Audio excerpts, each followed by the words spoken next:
Hey, welcome back guys, welcome back to the Vet Roots channel. Today's a very special day because I am going to be revealing a new to me, 19-year-old car. But before we do that, I want to give you guys a couple hints to build the suspense a little bit. All right, hint number one, it's a 6-speed manual. Number two, it was made in America, made right here. Number three, 2 doors, 2 seats.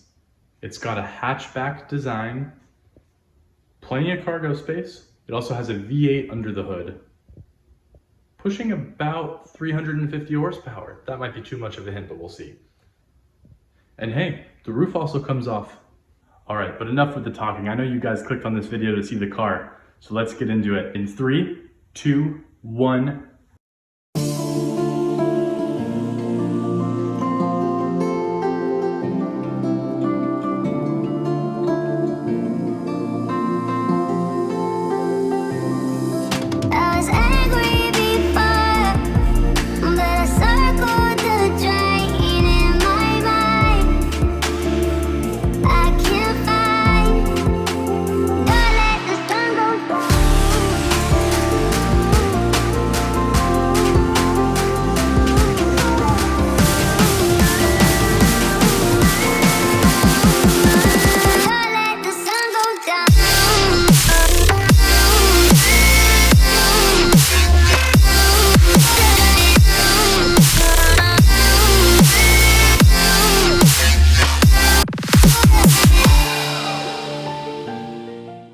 That's right, ladies and gentlemen, a C5 Corvette, a 2003 C5 Corvette to be exact. And check this thing out. Look at that torch red paint. It's so low to the ground. Check out that hatch. Look how much storage space is in there. It's crazy. And then of course, what we all love to see in this kind of car. Step on in here a little bit.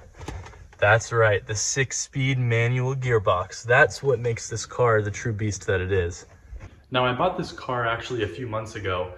Just hadn't gotten around to recording it or filming any videos with it, so better late than never, I suppose. Now, this car is not perfect, unfortunately.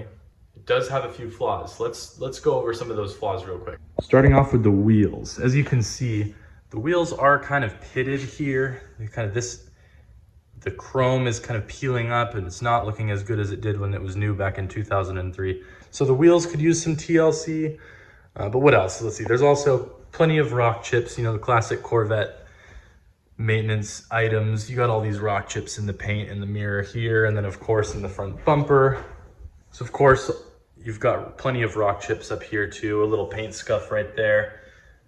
And also the logos have seen better days. They probably looked much better 19 years ago when this rolled off the assembly line, but that could probably use replacing.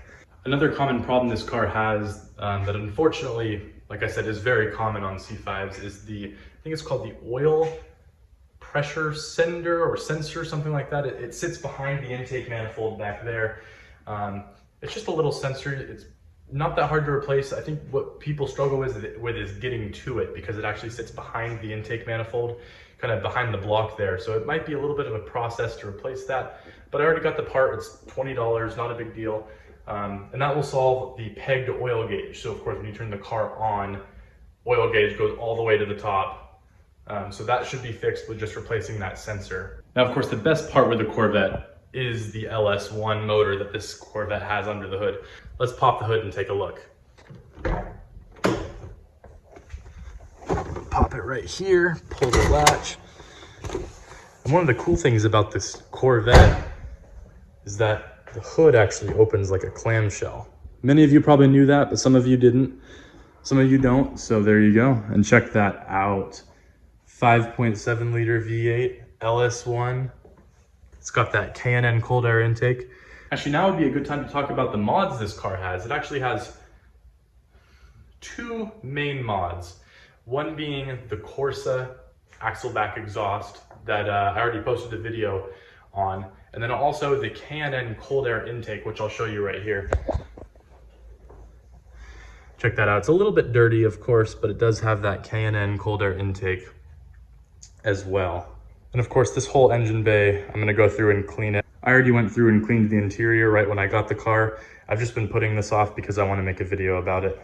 So like I said, the engine does need to be cleaned.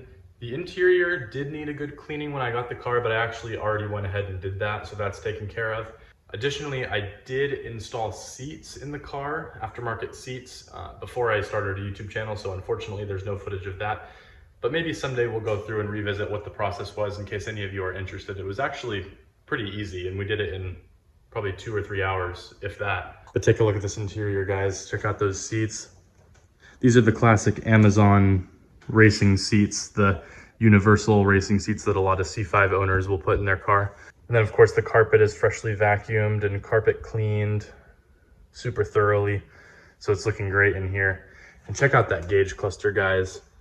200 miles an hour. Now, I don't know if this car actually would go 200 miles an hour. In fact, I highly doubt it. This car has 350 horsepower from the factory. I bet its top speed is somewhere around 140 or 150. But even if it is higher than that, I would not feel safe going much faster than 150 in this car, how it sits right now. But yeah, that's the car. As for future mods, there's a few things I want to do. Obviously, wheels and tires are a big priority. Like I said, I already have them here, so I'll be mounting those very soon. I'd like to probably wrap this halo here black to match the roof. I think that would look really cool, having all black up top of on the car. The Corsa exhaust does sound really good. It might be hard to see back here, but there is a Corsa exhaust under there.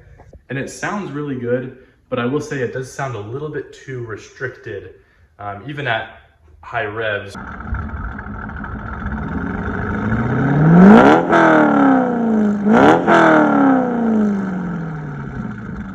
So I did order long tube headers and a catless X pipe, so we'll be installing those shortly as well. And then I've already mentioned it, but I want to lower the front and rear.